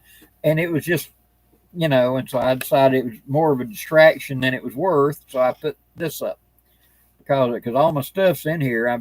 We want to go out and there's my bookshelf right over there. So this is my study, you know, my inner sanctum sanctorum, where I come to contemplate life, work out details, plan my videos, where I'm going, what I'm doing, and just, you know, men need a cave. Women need their place as well. So my wife, she has her craft room. Like he don't go in there unless he has a escort. You know, I am either invited or I'm going in there under escort to help her move something because that is her stuff. Like you don't need to go in there, you know. And so if she comes to my room, she opens the door, she steps in, and she stands like on that little bitty area right there and doesn't touch nothing because I know where every nut and bolt is in here, and I don't want her moving stuff around, and she don't want me moving her stuff around. That's the reason we've been together for 35 years, is we communicate. Virginia Bushcrafter, hey, thanks for dropping in.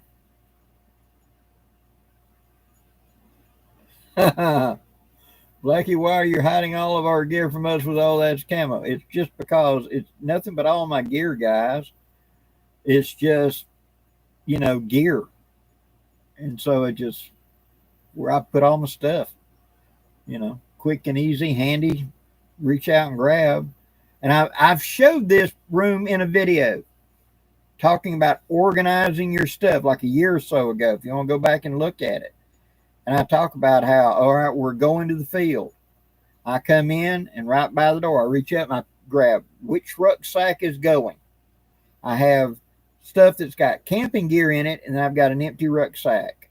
And I got a big stack right here of tarps, ponchos, and stuff rolled up, and then there's small tubs organized by 550 cord, fire building kits, you know, stuff like that. Each one of those. And then I got down here on the floor on the side, crafts. I got a sewing machine up there. I got each thing. And so I just go pull what I need, put it in the pack, turn over here. I need this knife. I need this. I want that axe. I want that. Here's my canteen. And I'm going out the door. It won't take me 5 minutes to prepare to go to the field.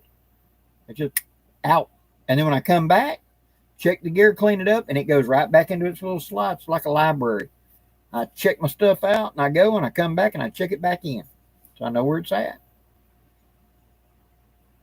Will, who's your favorite gun rider? Oh, boy. Skeeter Skelton, Elmer Keith, Lean, Capstick, Rourke, the old man and the boy,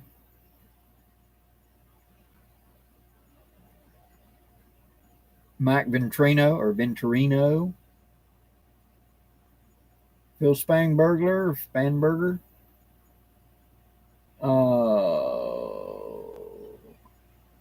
Richard Hacker. I could go on and on and on. So many of them have influenced me over the years.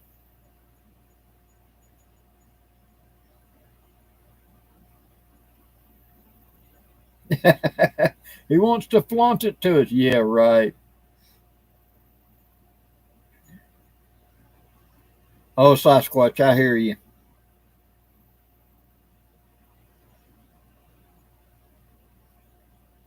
Exactly. 10 periods, like the old Dewey Decimal System.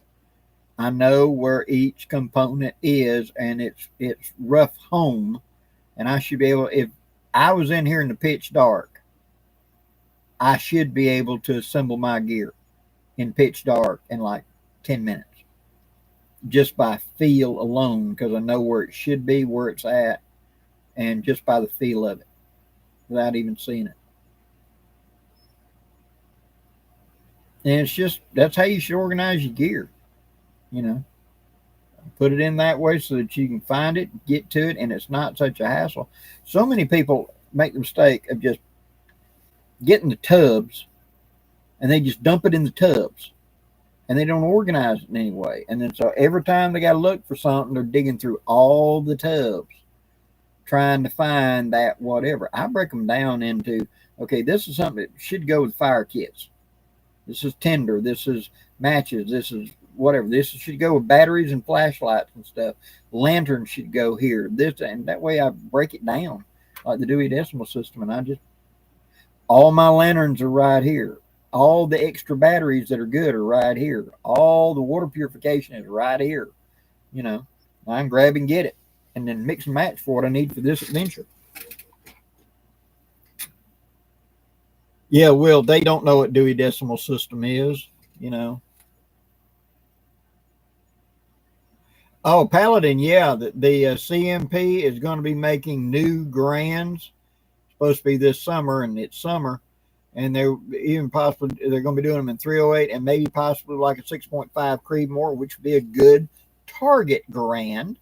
I'll give them that, especially if you put a national match type barrel and national match rear sight on it and national match front, good trigger group. Yeah, that might be real competitive out to long range.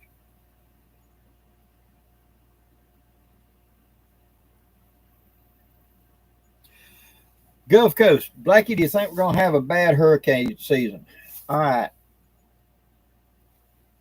The old woodsman is going to make a statement. This past winter, we started out to be a cold winter. And usually it's either a cold winter or a wet cold winter. Wet cold means it warms up, it rains, then it turns cold. Cold winter, it just stays cool. Okay. For the first time in like 20 years, first time I've seen it where it started out as a cold winter and then it flipped to a wet cold. That was a complete change. Okay. I think we're going to have a lot of hurricanes. I think we're going to have a lot of hurricanes in the Atlantic going up instead of coming into the Gulf. I think, you know, based upon my life experience, watching the weather patterns, etc., down here, I think we will definitely have at least one or two come into the Gulf. But I really believe that the bulk of them are going to go out in the Atlantic this year. And so those down in Florida, you probably going to do pretty good. You guys up Carolinas and up, you might not do so good this year because of it going up high. And that, you know, because we watched when Helen hit, you know, it came in the Gulf, but then it pushed it over and hit and went up. And Alabama had a cold front on it. And so that hurricane did like that, and it couldn't go past that cold front, and it condensed it, and those bands went to breaking off and running north. And we were about an hour until Helen made landfall in Florida, and they were already having tornadoes and stuff in the Carolinas and in Virginia. Those bands tearing off and just running up the edge of that cold front. So I'm thinking that this year we're going to have quite a few hurricanes, but the bulk of them are going to shift toward the East Coast as opposed to us down here in the Gulf. We may have one barrel in and go to Texas, but I don't think Florida's going to be in a bad way unless you're along the coast. That's just my 2 cents. That and a quarter still won't get you a cup of coffee, but that's my little take on it.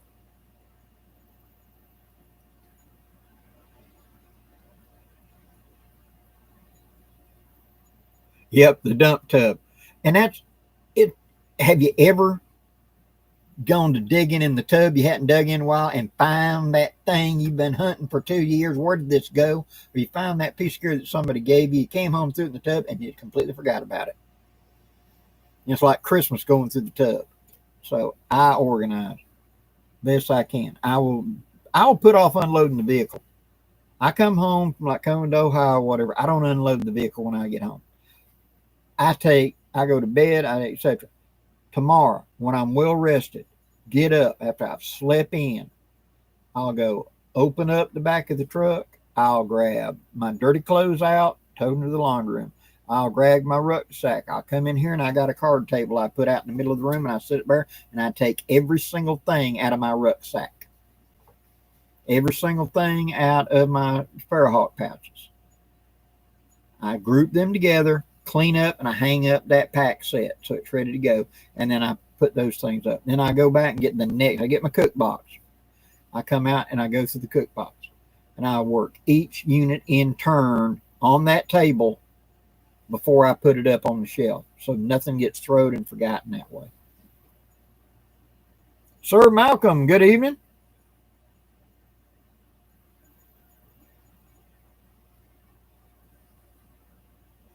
Take Mark. Mount Etna in the past has, well, not just that, but others over there. It can affect our world weather pretty good. Remember whenever that big one, whatever, the name that's very dangerous on a Scrabble board, the biggest explosion ever seen out in the Indian Ocean, when that volcano went and you could see it from space, it did cool the earth for the next year and a half, because it put so much so high up. So, yeah. Volcanoes can be a very bad thing. Sasquatch, I agree. Y'all have had enough for a while. The first time I ever got to see the mountains, I went with my dad on the 18-wheeler. And I remember we went up through 40 and all, and went up, through the Carolinas, all that up in there. And it was beautiful, but you'd have that little bitty V and you'd have a town in it. And I can clearly remember my daddy saying, well, there's a reason that the town's down here. Everything washes down here. There's nothing up there but rock. So if they want water, they got to be down here. If they want to build something, put a sewer system in, they got to be down here. And all that water got to run downhill. And they all in towns now are basically built in the wash.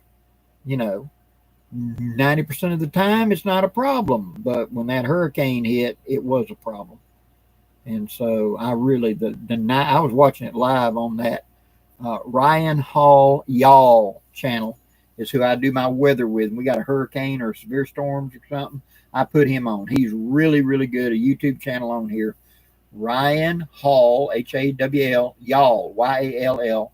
He does a really good live of the weather systems. Wherever you're at in the country, check him out. And I was watching Helen coming in. And I was already seeing them bands, and that thought popped in my head, oh, Lord. Tennessee, Carolinas, up in there, they're not set up for this kind of storm. That much water in that short amount of time. It's just like you're pouring it out of a bucket. But you ain't got a big, wide open place like I got down here with sandy soil to absorb it. You got rock in its walls.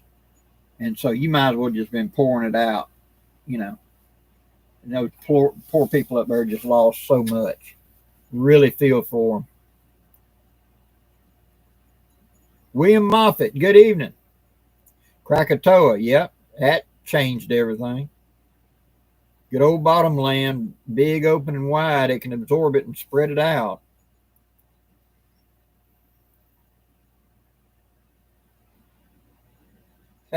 Jerry, yeah.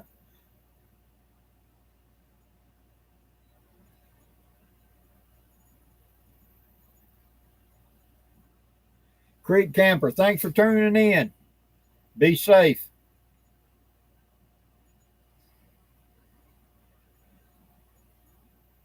But yeah,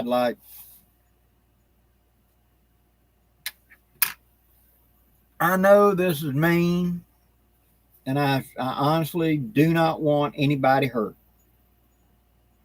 But I'd love to see like a Cat 4 hurricane bullseye New York City one time. You know, I know that's mean and cruel to me, and I'm sorry. But I just love to see that one time, like a Cat 4 hit them years ago on the Weather Channel. I mean, years ago.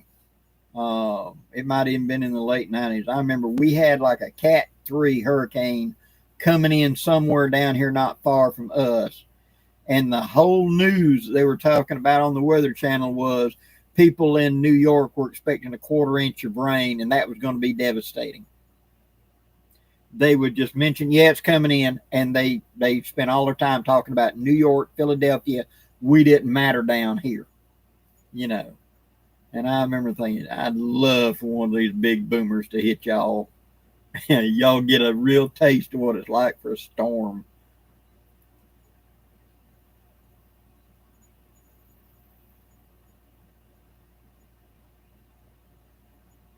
Yeah, the 1816 year without a summer.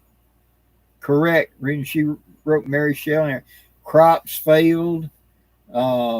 Sheep that were sheared in New England froze to death in July at night. The low got so low. But you got to remember that when Krakatoa hit back in the 1815 to 1816, we were still in quote, quote, the medieval ice age. That didn't end until 1850, and most of Europe was still kind of a lot cooler than it is today.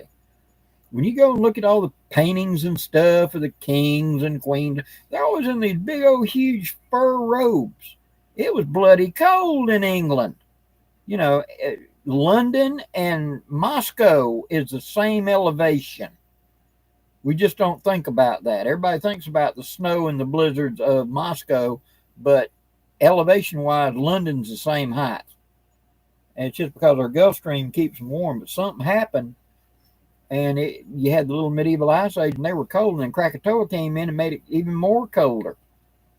You know, we all learned in school about how George Washington them crossed the Delaware River to attack the Hessians on Christmas Eve, and had that big victory at Trenton. Well, the reason he was doing it is the river froze every year, and they knew that what the Hessian soldiers were waiting for was the river to freeze over so they could just walk across the river, and it wouldn't be any barrier to them to attack Washington. So Washington went across, and they were having to push chunks of ice floating in the river. The Delaware River has not froze solid like that in over 100 years now. But back in them days, it was common for it to freeze solid to the bottom every year for as long as Washington and them could remember. And yet, in modern times, it never freezes. So the world just changes over time.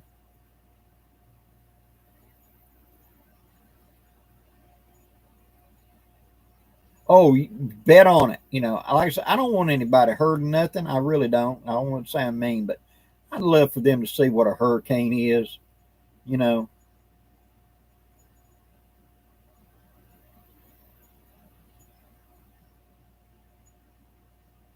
yeah. Gulf Coast. That one went off in Italy not long ago, and it caused some changes.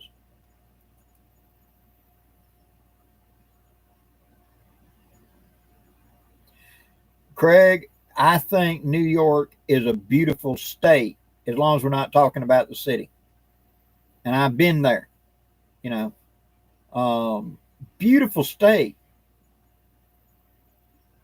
I don't care for the city. It stank. It was crime ridden. You never felt safe.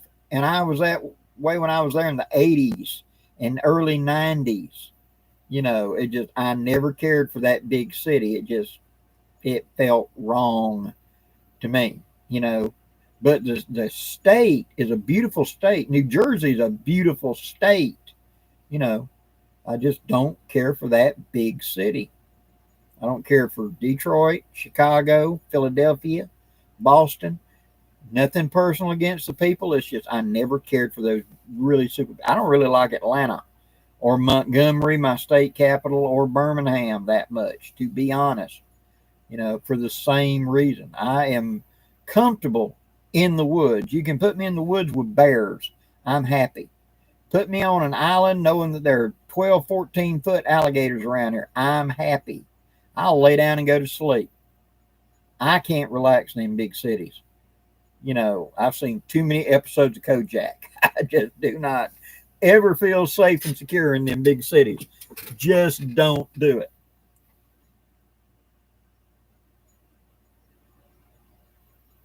Correct, Bear. That's exactly. He knew what was coming. He knew if he didn't do something, and now they would walk across, and that when they were prepared and had their guns and all their guys, he knew his soldiers couldn't match them one for one. But Christmas morning, they'd be drunk from partying all night, and he could get in there, and that's exactly what he did. He rushed them in, and they were all drunk from the night before. They didn't have their gear, and they're all waiting for orders, and their lead officer was so drunk, they had just about break the door down to get him up. And so, yeah, Washington knew what he was doing.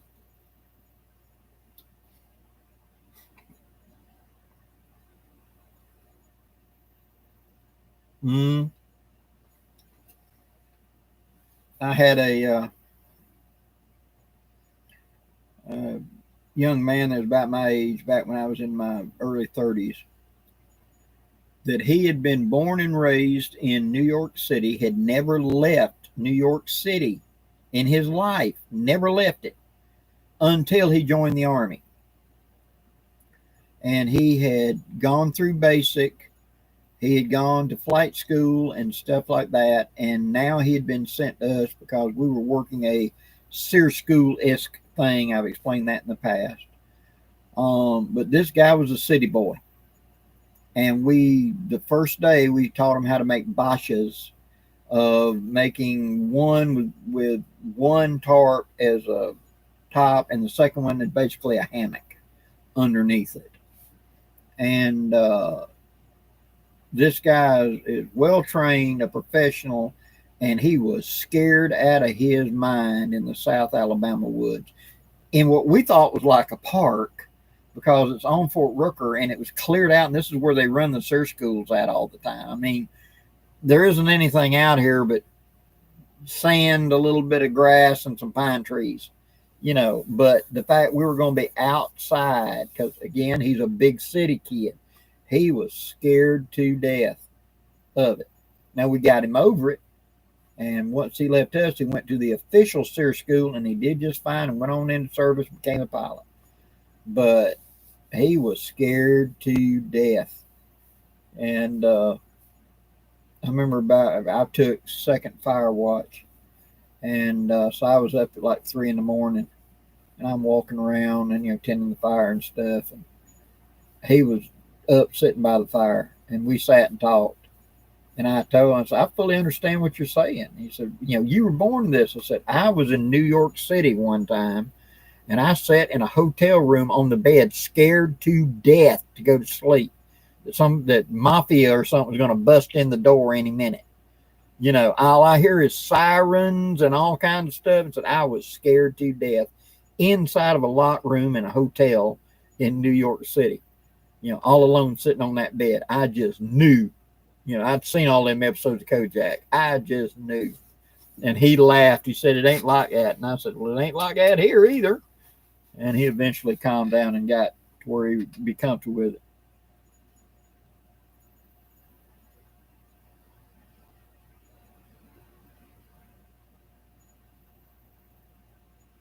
Sir Malcolm, I'd be interested in that.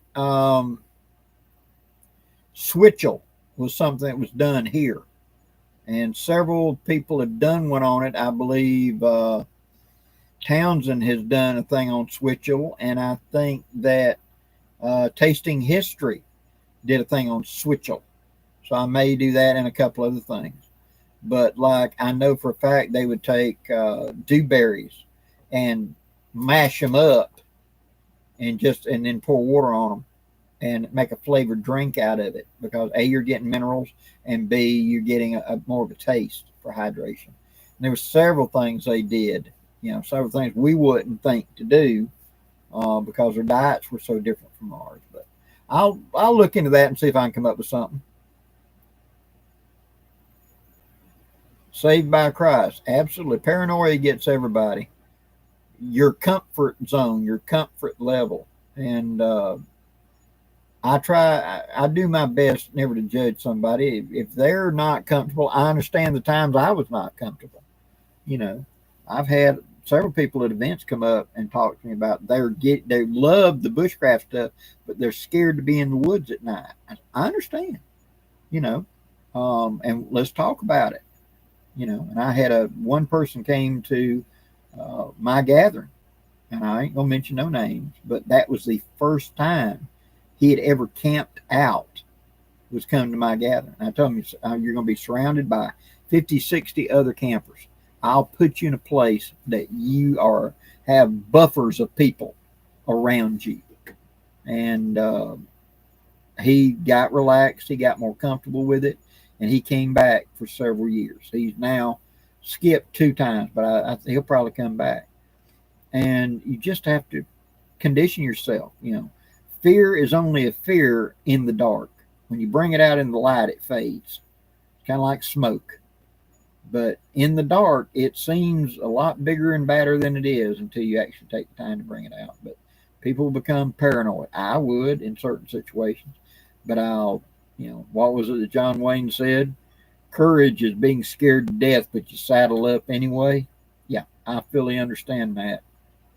My job when I was working for that military contractor doing radars was to go to New York and Washington and Detroit and Chicago and St. Louis and New Orleans and Miami and all these big, huge cities and be there on business, often with a multi-million-dollar radar sitting in the back of an 18-wheeler. You got people counting on you. Suck it up, buttercup, and I eventually came to terms with it. So, know God's watching. Exactly. Have faith, say a prayer, and say, well, this is what you want to happen. Let's go. I'm ready. Well, guys, that's 2 full hours. I think that's a new record. We're going to call it quits for the night. Thank you so much for tuning in. I will be back next Thursday night.